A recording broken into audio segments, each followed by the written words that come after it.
이재명이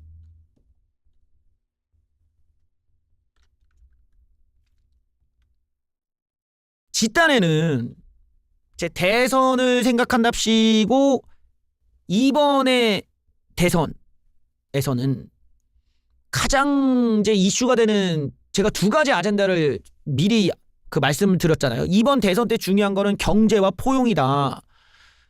아젠다가 경제라는 아젠다와 누가 상대방을 포용할 것인가, 이 두 가지가 이번 대선 때 중요한 코드가 될 거라고 제가 예상을 했고 말씀을 드렸단 말이에요. 시대 정신이 바로 보이는 거야.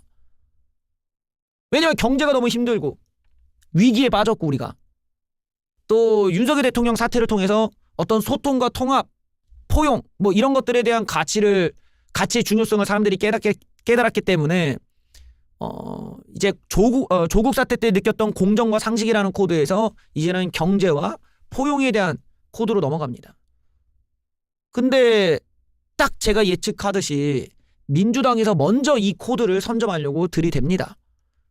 그래서 이재명이 경제에 대해서 아는 척을 막 하기 시작을 해. 지가 뭐 경제에 대해 공부 좀 한양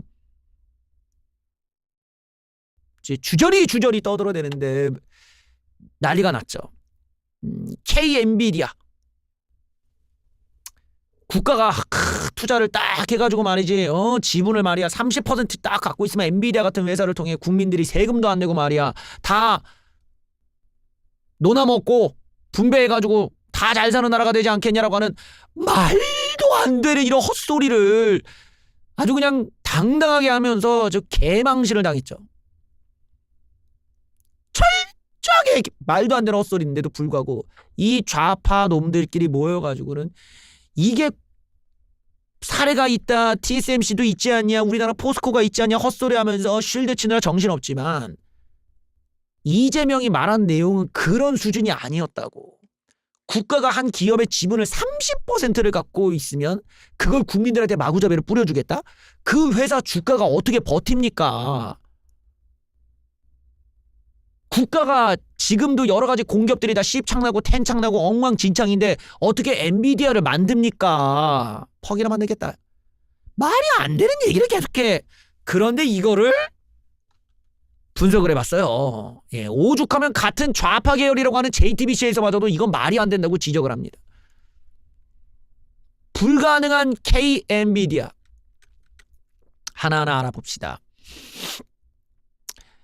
엔비디아 같은 회사가 있는데 국민의 목 30% 지분을 갖고 있고, 그러면 국민이 나눠서 굳이 국민들이 세금 안 내도 되지 않냐라는 이재명의 헛소리. 또 대만의 TSMC도 정부 투자 지분이 48%나 있지 않았냐? 근데 왜 우리는 하면 안 되냐? 이런 식으로 무식한 얘기만 계속 골라서 합니다. 이게 맞는 얘기인지 한번 알아봤다 이거예요. 근데 어떻게 나오냐?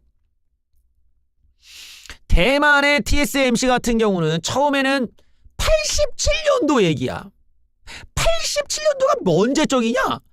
몇십 년 전에 정부가 어려운 사람이니까 우리가 투자하게 하려고 해줬어. 공기업 성격으로 시작하긴 했지. 그런데 이 기업이 이렇게 커져가면서 주식 숫자도 증자도 하고 이렇게 늘어나니까 점점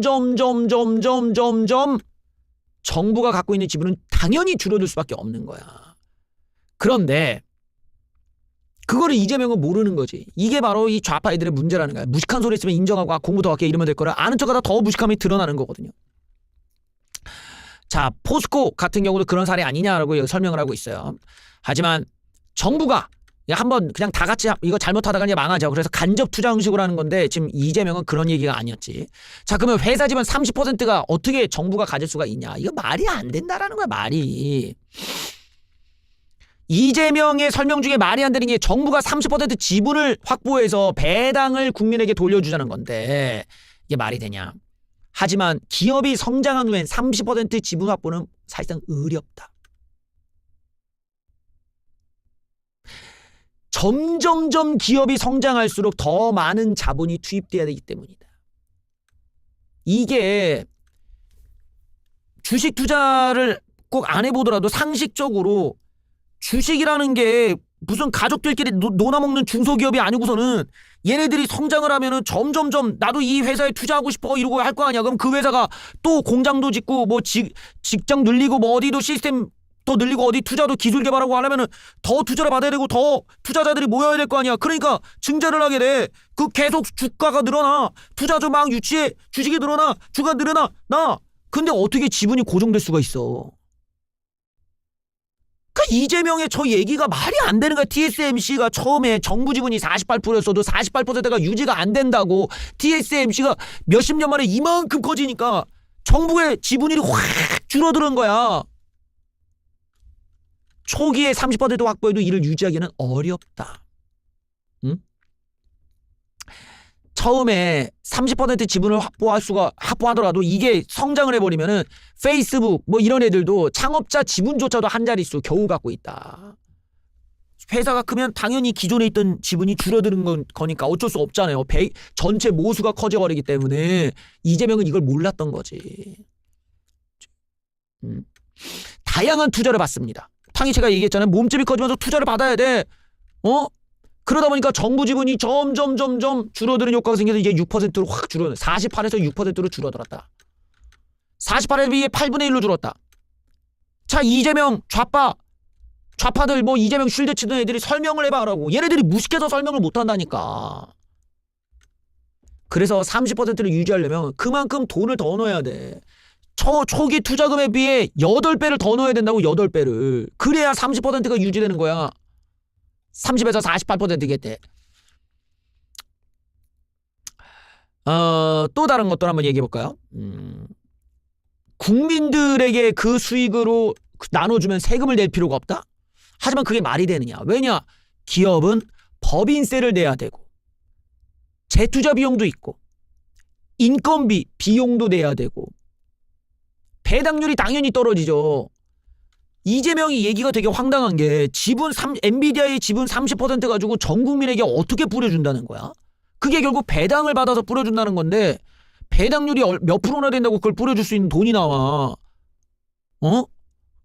마치 그럴 돈이 있으면 그냥 은행에다가 놓고, 그러니까 국민 세금을 걷어갖고 그 세금을 은행에다 넣은 다음에 은행이나 뭐 채권에다 넣은 다음에 채권에서 나오는 이자와 수익을 갖다 국민들한테 뿌려주면 되는 거 아니야?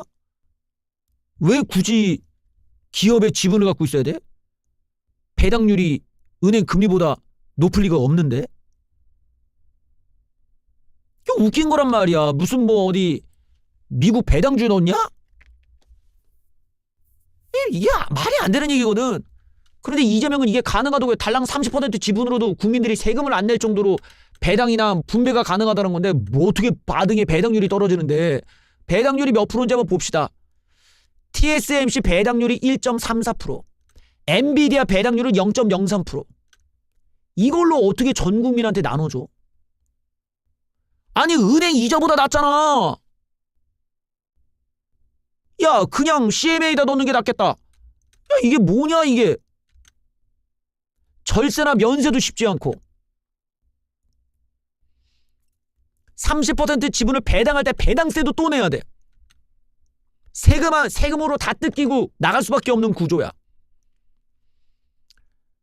그러다 보니까 이런 TSMC가 지금의 위치에 오르는데도 38년이 걸렸고 어마어마하게 더 커져야 되고 이재명이 말한 세금을 안 걷어도 되는 상황을 실현하려면 적어도 수십 개의 엔비디아가 수년 내에 만들어져야 되는 말도 안 되는 이야기라는 거야. 오죽하면 JTBC가 깍이냐. JTBC가. 이렇게 그냥 무식한 애들이 정치하겠다고 나와가지고 헛소리만 대고 그거를 지들끼리 쉴드 친다고 말도 안 되는 또 다른 얘기로 또 헛소리하고 TSMC가 있다느니 포스코가 있다느니. 경제에 무식한 이 좌파 운동권 애들 때문에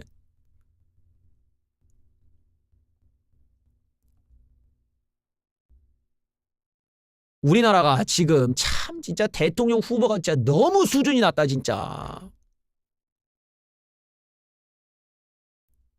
이래서 내가 이번 대선에서 윤석열 대통령이 계엄을 안 하셨으면은 이재명이 지금쯤은 저런 헛소리 하기도 전에 2심 재판 남았다 3심 재판 채 날라간다 이러고 우리는 지금 엉덩이 춤추고 있었을 거 아닙니까? 근데 뻘짓을 하셔가지고 어쩔 수 없이 우리가 저런 헛소리까지 들어야 되는 입장이 됐지만 이재명 같은 애한테 지면 안 된단 말이에요.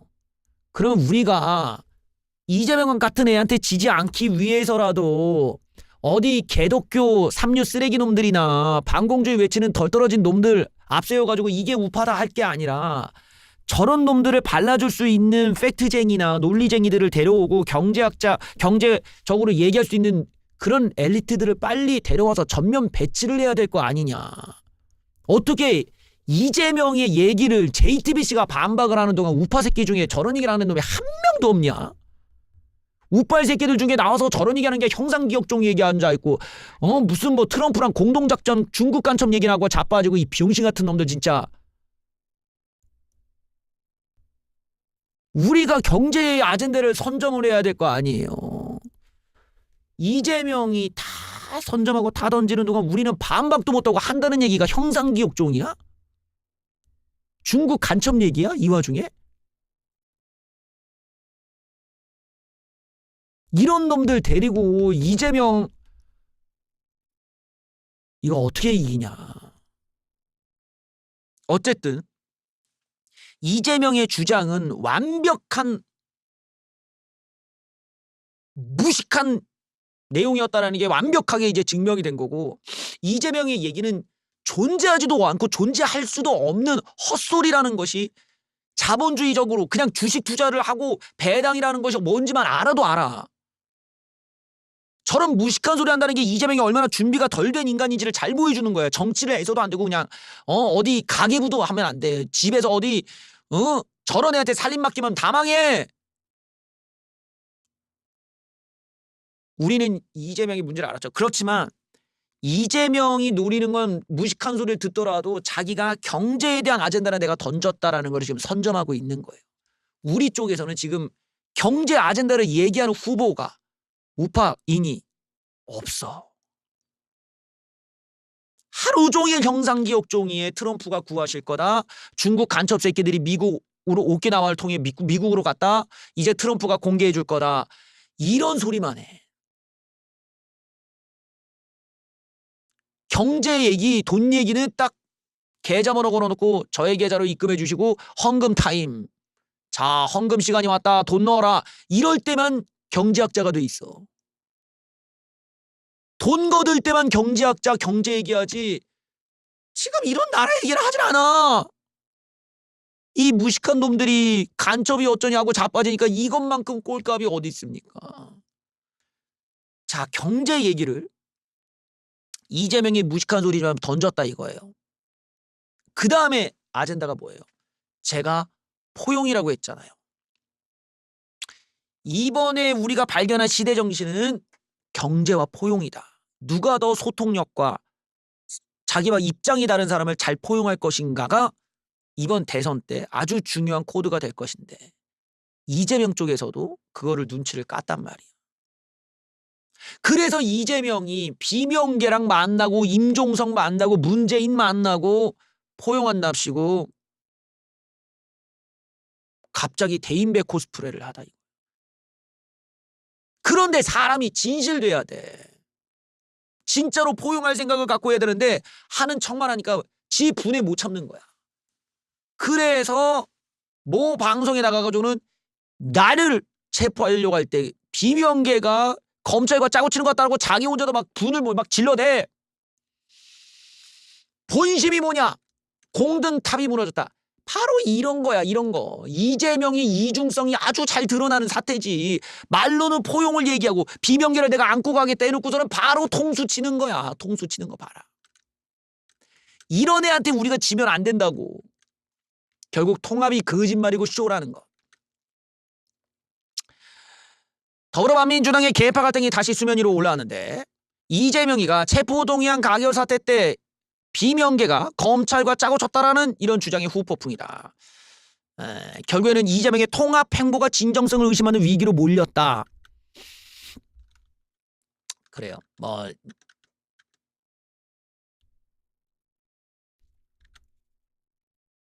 사설도 나왔어. 당의 화합을 외치고 놓고는 외쳐놓고는 비명 검찰 내통을 주장한 이재명의 이중성. 이재명의 이중성은 물론 의중에도 관심이 쏠린다. 당내 일부와 검찰이 짜고 탄 짓이라는 황당한 이야기를 하고 이런 사고를 가진 애가 무슨 왜 포용이야. 체포동의안에 찬성한 민주당 의원들을 향해 폭력적 집단과 암거래하는 집단이다. 당과 국민이 책임을 물을 거라고 왔다. 비명 횡사 공천을 합리화한 셈이다. 통합 메시지를 발신해 와놓고는 이런 식의 말 바꾸기 새삼스럽지도 않다. 저런 애가 여러분들 저런 애가 아니 내가 진짜 이재명한테 어이가 없는 건 얘는 지가 말해놓고 다음날 딴소리를 해. 이게 무슨 놈의 시차가 한 달 정도라도 나거나 사람들이 까먹을 정도 됐을 때 이렇게 스탠스가 바뀌면 모르겠는데 야 어떻게 며칠이냐 며칠 하루 이틀이야 하루 이틀 오늘은 통합을 얘기하다가 내일은 뒤통수야. 어떻게 이런 감세를 얘기하다가 갑자기 뭐 경제 우클릭을 하다가 갑자기 무슨 국유화 국가가 투자해갖고 지분 30%를 뿌리자 기본소득이야 막. 이게 어떻게 이럴 수가 있지? 이게 인격이 몇 개인 거야? 이거 뭐 다중이야 뭐야? 아주 위험한 인물입니다. 저런 성향의 사람이 권력을 그것도 대통령이라고 하는 권력을 가지면 밑에 있는 놈들이 어마어마하게 아첨을 떨어야 돼. 오늘은 포용을 얘기하다가 내일은 심판을 얘기하고 다음 날에는 복수를 얘기하고 야 이런 다중이를 다루려면 얼마나 그냥 무조건적인 아첨과 무조건적인 그냥 충성을 다해야겠어. 그럼 또 끔찍한 리더에 의해서 끔찍한 한국이 되는 거야.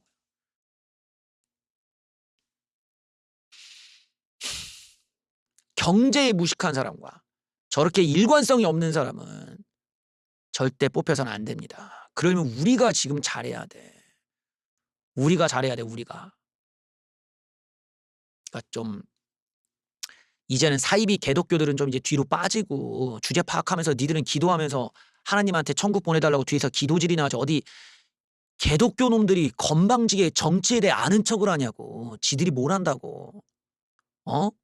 성경책이나 똑바로 읽고 10계명이나 제대로 실천해야 될 것들이 돈이나 밝혀대고 말이야. 어디 가서 지저분한 짓을 하는 놈들이 뻔히 지옥 갈 새끼들이 모여서 무슨 놈의 기독교라는 거야. 이씨.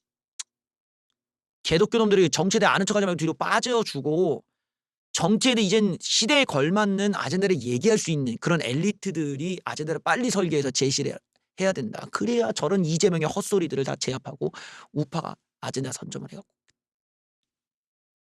이번에 민주당을 잡을 수가 있죠. 그래야 중도 확장도 하고 건전한 한국을 만드는 거지.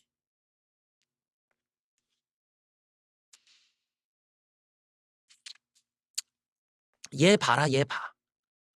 후원금 안 돌려주는 윤미향. 이 아줌마 정말 횡령 확정 판결 받고도 불복해갖고 돈 안 돌려줘.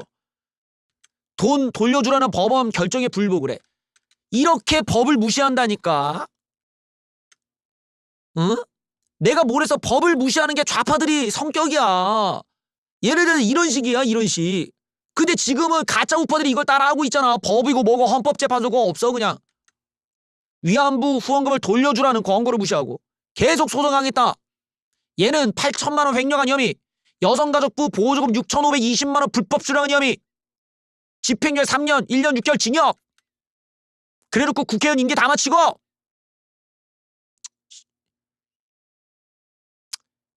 자 유죄가 확정되자 서부지법 재판부는 윤미향에게 원고들이 반환을 청구한 기부금 모두 돌려줘라고 권고 결정을 내렸는데 안 들어. 왜 유죄가 나왔는데도 돈을 돌려주지 않느냐. 물론 윤미향이 이길 가능성은 없죠. 얘는 후원의 목적과 실제 사용 현황이 달랐다. 봤다니만 윤미향 의원은 정대협 후원금을 요가 강사료나 마사지 업소 비용, 마사지 읍소 비용, 마사지, 요가,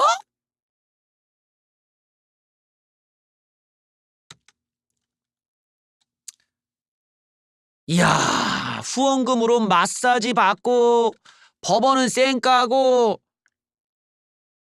저런 모습을 따라할 겁니까? 우파가 저런 식으로 법치 무시하고 법원 무시하고 사회 정의고 뭐고 다 싹 다 무시하고 안면 몰수하고 헌법재판소도 까고 법원도 까고 법원도 부시고 판사도 까고 우리도 쟤네처럼 저럴까? 우리 좀 닮아가고 있다는 게 지금 문제야. 저런 걸 닮지 말라고.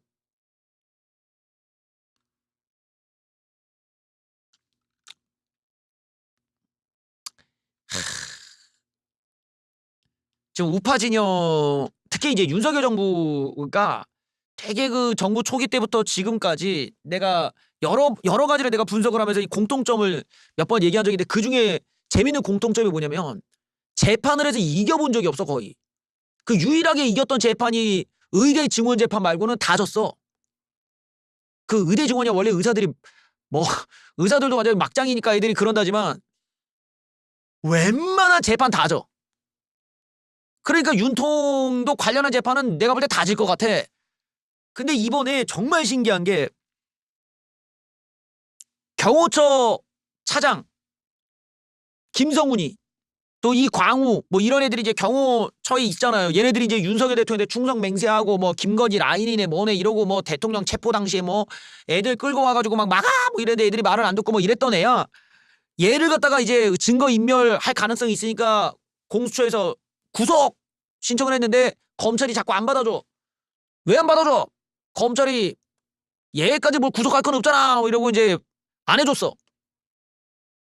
근데 여기서 이제 들리는 내용이 그 검찰 대검 쪽에 있는 애랑 뭐 얘랑 이제 통화하고 뭐 이거 세컨폰 쓰고 뭐 이런 것들 비아폰 쓰고 이런 것들이 검찰 쪽에도 좀 꿀리는 게 있으니까 얘를 좀 피하는 거 아니냐라는 썰이 있었어. 공수처가 빡쳐가지고 영장심의위에다가 이거를 올려버렸어. 영장심의위는 또 뭐야? 영장심의가 잘 됐는지 안 됐는지를 판단하는 기구래. 그런데 대다수 여기다 신청하는 경우가 없어요. 해봤자 소용이 없거든.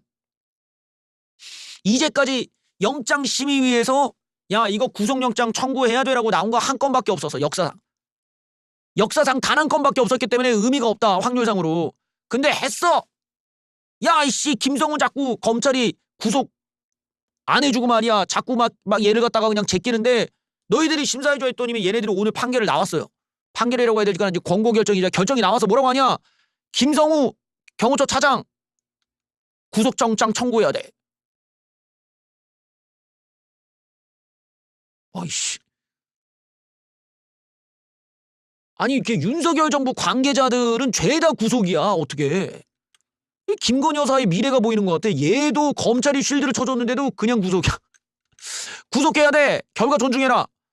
그래요. 서울고검 영장심의위원회가 검찰이 김성훈과 이광우에 대해서 경찰이 신청한 구속영장 청구를 받아줘야 된다. 구속영장 청구가 적정하다는 의견을 냈다. 야 이런 경우가 거의 없는데 이런 경우 거의 없는데 이게 검찰이 계속 빨리한 거를 이 심의위에서 이렇게 하는 경우는 없는데 이게 이제까지 나온 이후에 두 번째 사례입니다. 그러니까 이 검찰이 이 김성훈에 대한 영장 청구를 안 받아준 데는 좀 뭔가 다른 이유가 있었다라는 의혹이 좀 어느 정도 좀 맥락이 맞는 것 같은 거야. 왜냐면은 김성훈 쟤는 증거 인멸 우려가 되게 큰 사람이거든. 저 위치에서 여러 가지 증거를 인멸하고 이러면은 사건 해결에 어려움이 있는데 그걸 검찰이 잘 알 텐데도 왜 구속을 안 시켰느냐 의문을 많이 들게 하는 대목이 있지. 그리고 저런 애들이 남아갖고 또 무슨 짓을 할지 몰라. 근데 알만한데 왜 검찰이 그랬을까? 이제 약간 갸우뚱한 면이 있었는데 이게 대검 쪽이랑 뭐 연결 있는 거 아니냐 이런 의혹이 많이 있었거든요.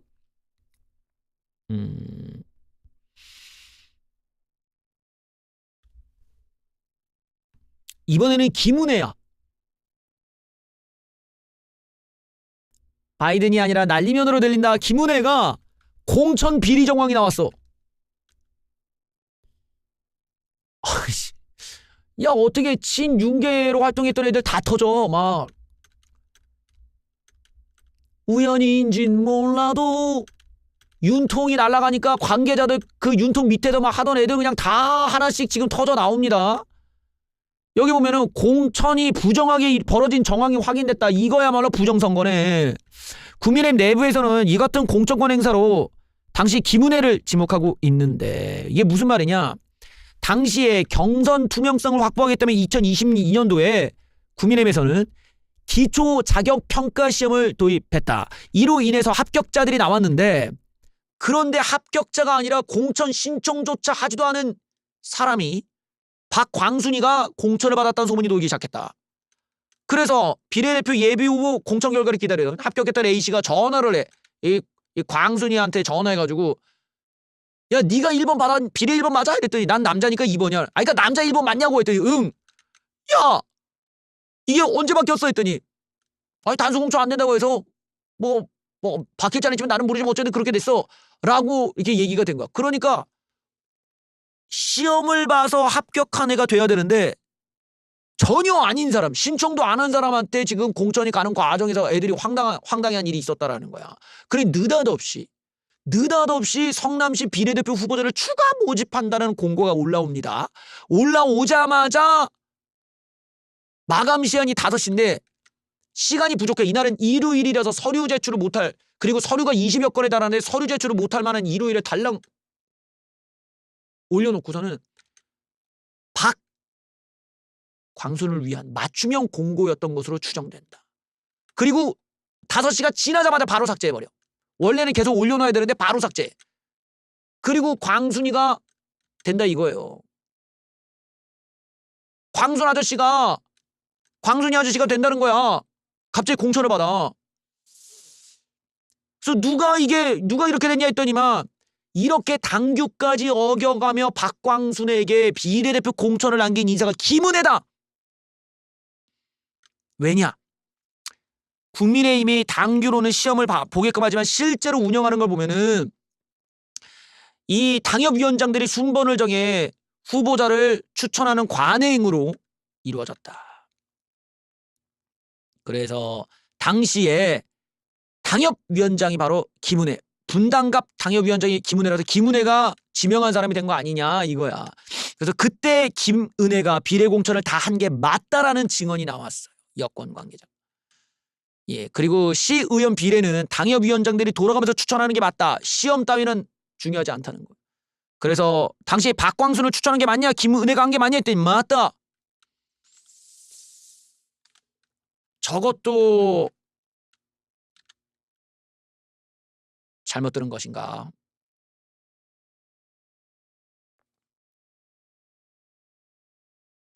건진법사 여러분들 기억나십니까? 윤한홍과 2007년부터 가까워 친분을 이용해 불법 정치자금. 우리 윤한홍 형님도 같이 또 걸려있네. 예. 아니 어떻게 이렇게 국민의힘에서만 다 터질 수가 있어. 이거는 이제 윤석열 정부가 몰락했다라는 반증이야 지금. 그냥 진짜 캐비넷을 다 꺼내갖고 다 털고 있는 거야. 다 흘려.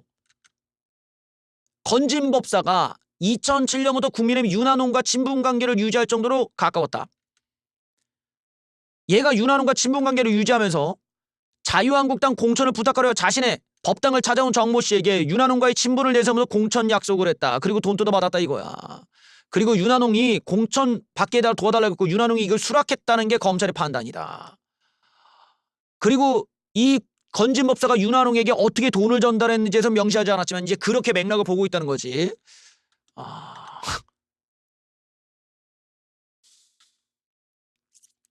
또 다른 친윤 장제원.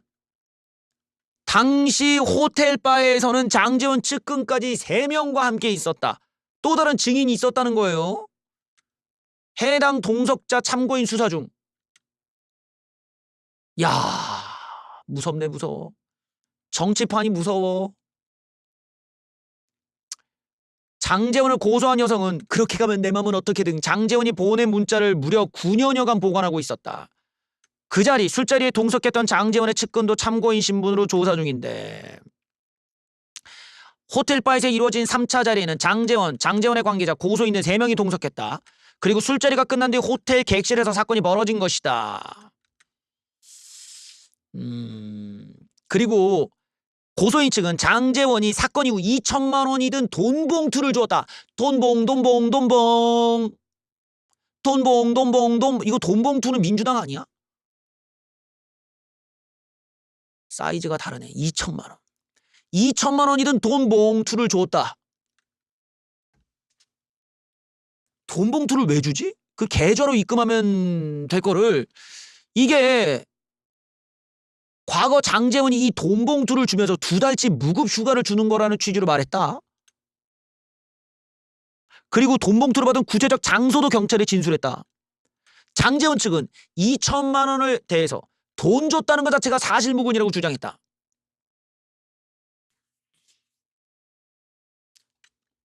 아, 이거 난감한데. 이건 안 될 것 같은데, 재원이 형. 장제원도 이거, 저기 누구냐, 저기, 장제원도 저기 안 될 것 같아. 안희정처럼 이거 안 될 것 같은데, 이거.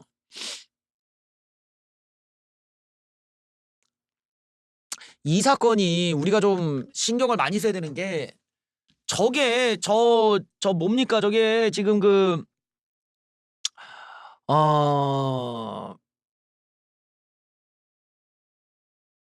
여권 단체들, 또 윤석열 대통령이 어떤 여성가족부 폐지를 외쳐놓고서는 폐지를 못했잖아요. 그러니까 여성가족부 폐지를 외치는 쪽이 우린데, 지금 여성가족부나 여권 단체 입장에서는 여성가족부를 폐지를 외치는 쪽과 대립관계가 만들어져 있는 상황에서 여성가족부 폐지를 외치는 쪽의 관계자가 이런 사건이 나왔다 이거야. 그러면 이번 대선에서 걔네들 입장에서는 너무나 좋은 떡밥과 성과를 낼 수 있는 소재가 지금 생긴 거잖아.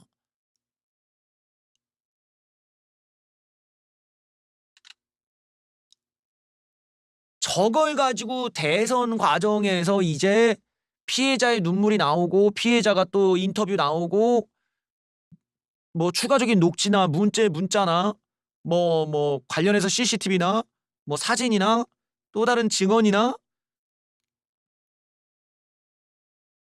이러면 이제 우리 쪽의 압박이 이제 심해지는 거죠. 자, 여성가족부를 어떻게 할 거냐, 뭐 비동의 강간죄를 어떻게 할 거냐, 막 얘기가 우파 입장에서는 곤혹스러운 지금 소재가 될 수가 있거든요. 저것들 때문에 민주당에서는 또 이 꼴패미들을 앞세워서 얼마든지 이 프레이밍을 들어갈 수가 있는 거지. 프레이밍 들어갈 수가 있어요. 왜냐면 저게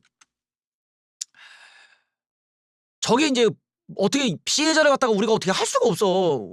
예전에 박원순 쪽 때도 좌파 애들이 지들끼리 또 이걸 쉴드 친다고 뭐 피해 호소인이라고 했다가 욕을 먹었잖아. 피해 호소인이네 만에 뭐 이러고 이것처럼 이게 우리가 어떻게 보면 장제원을 쉴드 치겠다고 여성을 까야 되는데 그러기에는 사건이 예민한 요소가 있는 거지. 또 이게 여자들이 막 뛰쳐나와가지고 막 이래버리면은 이게 감성파리가 완전히 먹혀버려. 그러니까 이것도 문제가 될 수 있는 거고, 이 피해자가 어떤 활동으로 나가냐, 이 피해자 변호사가 또 어떤 인터뷰에 응하냐에 따라 골치가 아픈 사건입니다. 예. 자, 고소인은 장제원이 현역이던 때는 권세가 두려워서 고소를 미뤘다가 이번에 하게 됐다. 결국에는 이제 힘이 빠졌기 때문에 이제 본 거죠. 아, 이거 참 고민이다. 이거 하필이면 대선을 앞두고 우리 쪽에는 악재가 많이 쌓여있네요. 그러니까 지금 보면은 김은혜, 윤한홍, 장제원, 김성훈 그냥 다 지금 탈탈탈탈 털리는 지금 상황이거든요. 거기다가 사건도 너무나 다양하잖아. 공천비리에, 정치 자금에, 성폭력에, 뭐 구속인의 만에 뭐 이런 것들. 그러니까 윤석열 정부에서 어떤 좀 같이 연루가 됐던 사람들이 뒤늦게 완전히 다 사건이 몰려가지고 이렇게 수사가 이루어지고 있다는 건 우연이 아니야. 확실히 검찰이 권력의 상태를 보고 수사 속도나 수사의 진행을 할지 말지를 결정한다라는 게 이런 데서 우리가 알 수가 있는 거죠. 그러니까 지금 우리가 목격하고 있는 거는 완벽한 권력 누수 현상이자 완벽한 데드덕이다. 윤석열 정부는 죽었다는 거예요. 이거는 윤석열 대통령이 탄핵이 기각돼서 돌아오더라도 못 버텨. 바로 검찰이 왔어 그러면 바로 김건희 여사 부를 거예요. 그러니까 한마디로 말하면 윤석열 대통령은 돌아오더라도 검찰 라인에서 그냥 팔다리 다 잘리고 그냥 검찰들이 끌어내릴 수가 있어. 이렇게 되면. 대통령이니까 대통령 직접 수사 못하지만 관계자들이 저렇게 날아가 버리잖아.